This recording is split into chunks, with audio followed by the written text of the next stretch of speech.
Now, one of the things that came out of all of the headlines last week is a bunch of alumni from the Rhodes College there in Nashville, where these are people who went to this college, not necessarily with her or even know her, but it gets all of the media attention because that's the intimation. It's oh, well, they went to college with the same one that she went to, so they probably have some insight, which is silly on its face, but that kind of stuff gains traction.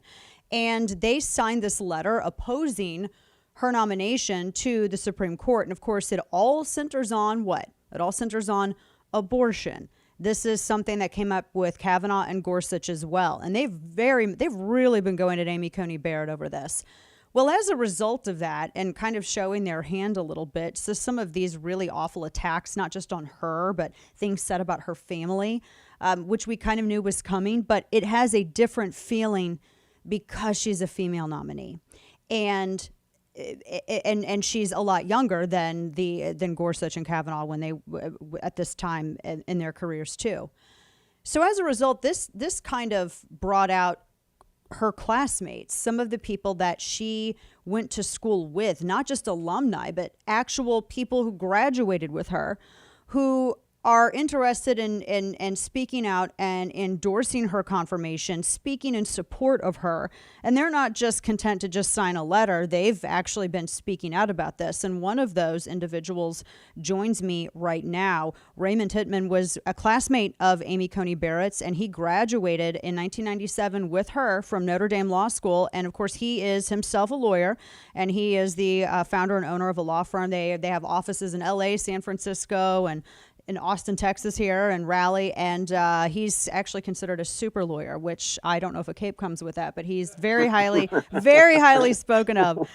He is Thomson Reuters super lawyer for the last 4 years. So congrats on your success, and Raymond, thank you so much for joining us. And I have to ask you, I mean, it's kind of a surreal thing to see, I would imagine, someone that you knew. This isn't just a name that you're associating with some kind of political belief that maybe, like these individuals, they're immediately discounting and discrediting her humanity simply because they disagree with her politics. This was someone that you knew, you went to school with. She's a real person. Tell me your thoughts about this whole process and even some of what your thoughts on some of the attacks that have been lobbed against her.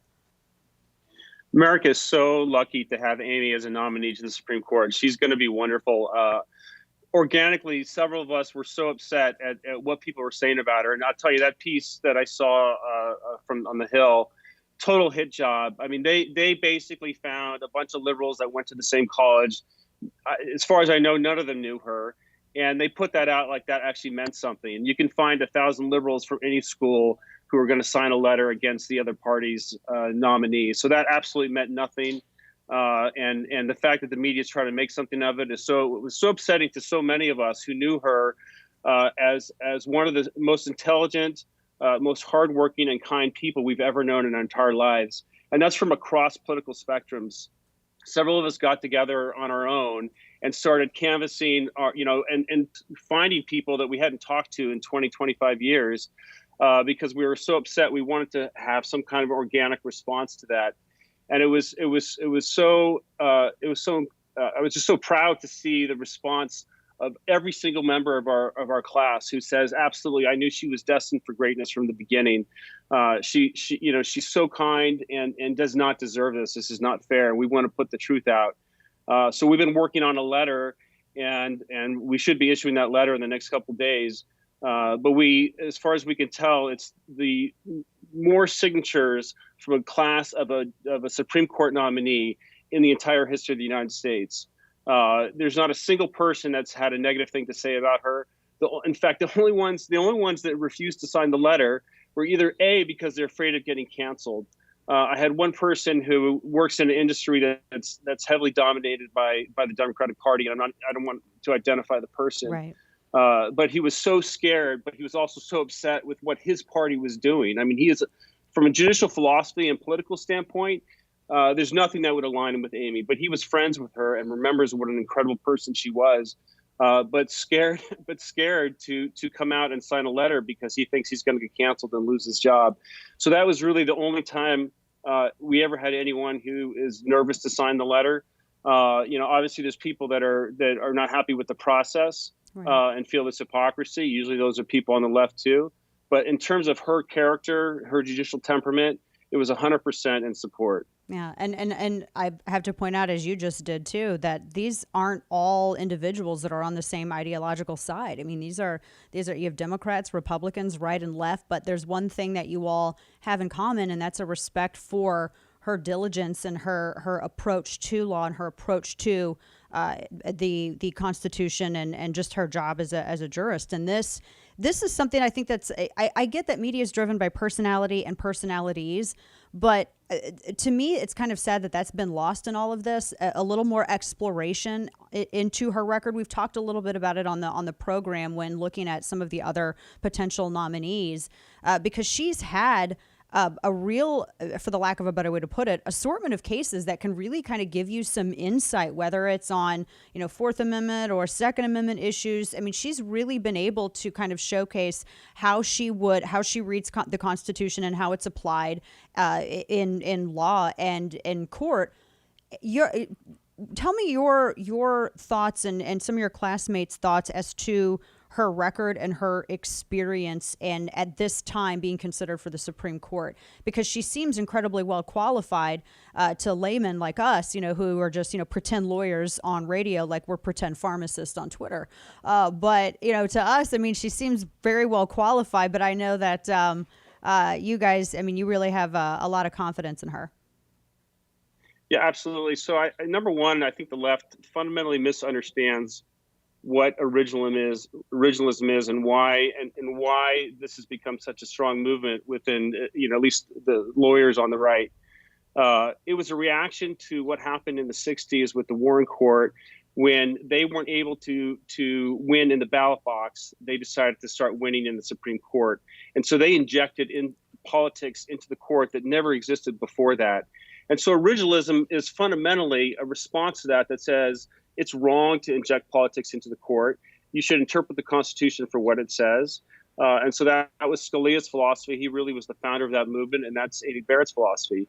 So when people think that she's going to decide a case like abortion or Obamacare based on her personal beliefs, that's actually 180 degrees wrong. By definition, what she stands for and what originalism stands for is a rejection of the notion that you should vote against Obamacare, for example, on the court because you don't like Obamacare. So the issue, I think, on Obamacare that's coming before the court now is a very simple issue of severability because the individual mandate was eliminated. Does that mean the entire statute should be eliminated? Her personal view on Obamacare has absolutely and will have absolutely no bearing on that. And I would say the same about Roe v. Wade. It's driven by a judicial philosophy. It's not driven by politics. And the left, because for them, law is politics, they assume that for us, law is politics. Right. But that's really injecting their own defects onto us. Right. Now, I have to ask you, too, some of the accusations and some of the insults. I was really dismayed to see some of the things said about her, especially by the third wave feminists that are out there, because I always thought that they would, you're supportive of women excelling and progressing in positions regardless of philosophical or ideological differences. And it was sad to see that women were quick to use what they are assuming, and they're making a lot of assumptions about her beliefs. I mean, we actually don't know everything that she believes in. I mean, you can make some educated guesses, but we don't have like a scorecard here of everything exactly how she believes in it. But they were attacking her, saying, "Oh, well, she has no business doing this. She has kids at home. She should stay. How can she do both?" No one ever asked her predecessor, and who is she's considered Scalia's ideological heir. From what I understand, he had a lot more kids than she did, and no one ever asked him that. Yeah, isn't that incredible? If she were a male candidate, would those attacks have been levied against her? Would she be asked those questions? The hypocrisy is quite astonishing. Yeah, very much so. We're speaking with Raymond Tittmann, who graduated with Amy Coney Barrett in '97 at Notre Dame Law School. Raymond, tell us what Amy was like in college. Was she a firebrand? No, she's a very understated, a very gentle, like I said, very kind person. I didn't actually find out until years later that she got perfect grades all 3 years, every class, 4.0. I mean, that's like unheard of. I tell you, if that were me getting A's, each semester, I guarantee you my friends would know about that and it would get around. But she was so understated and so humble. She went about her work, was always willing to look out to help other students. She would share her notes if they missed classes. She was competitive with herself, but there was no element of her that was competitive with the other students. She wanted to bring us all up together as a class. And I'll tell you, in law school, there's so much pressure to succeed. That's a very uncommon trait. And it was it's such an honor to be in the same class with her. Yeah, and it's good to hear people speak about her who knew her in college and went to school with her and not just, we went years later, we were at the same college. I mean, you actually went to school with Amy Coney Barrett and knew her. Before we get going here, we're running out of time. Speaking with Raymond Tittmann, who is a classmate of Amy Coney Barrett's at Notre Dame Law School. What are your thoughts going into this process? And if there's a hearing, if it gets anywhere near the Kavanaugh level of hyperbole that we saw and accusations and resentment and tension, how is Amy Coney Barrett going to perform under that kind of pressure from what you know of her? She's going to eat them alive, I'll tell you, because number one, they're not going to find any dirt on her. She's one of the most saintly people I know. So that's not going to get them anywhere, except for outright lies. And I've been watching some of the judicial hearings for some of the circuit picks, and they just don't understand the law. And so they're going to make all kinds of mistakes about what it means to be originalist. And just like she did it with Dianne Feinstein on the Catholic faith thing, she's going to eat them alive. And once America gets to see her in hearings, she's going to have, I think, overwhelming support.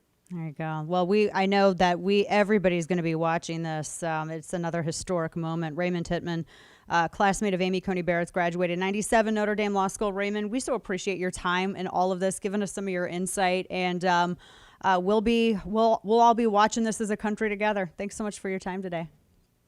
Thank you. Love the show. Thank you. Take care. God bless.